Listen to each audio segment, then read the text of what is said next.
Hello दोस्तों, जैसा कि आप सभी जानते हैं, कोई भी इंसान पेट से सीख कर नहीं आता। हर इंसान को यहीं पर सीखना पड़ता है। लेकिन हाँ, कुछ लोग निरंतर सीखने का प्रयास करते हैं और कुछ लोग सीखना ही नहीं चाहते।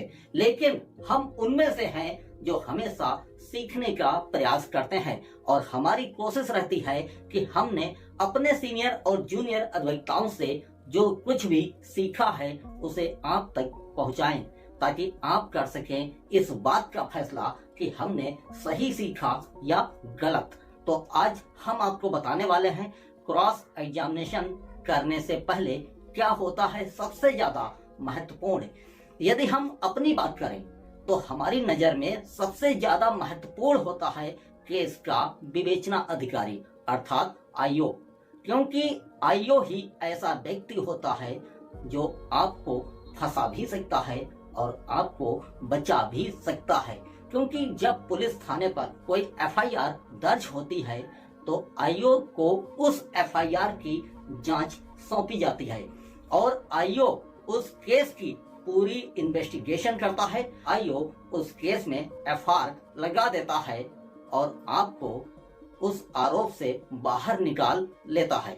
और यदि किसी झूठे केस में आईओ आपके विरुद्ध चार्जशीट कोर्ट में दाखिल कर दे तो उसके बाद कोर्ट में आपका ट्रायल चलता है और अब आपको आपका एडवोकेट ही बचा सकता है।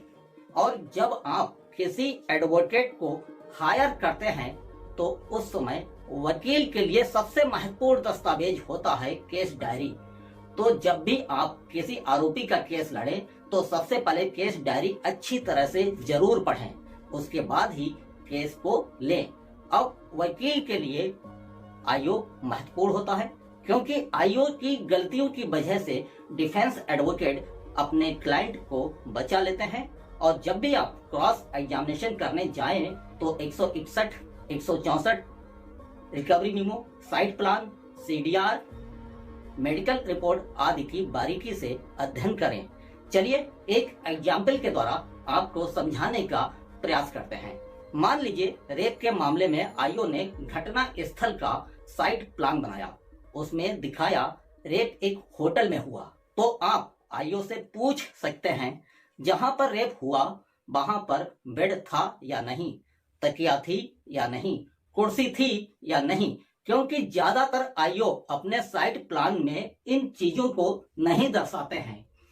इसके बाद आप सजेशन दे सकते हैं। मेरा मानना है कि आप घटना स्थल पर गए ही नहीं, आपने थाने पर बैठकर नक्शा बनाया।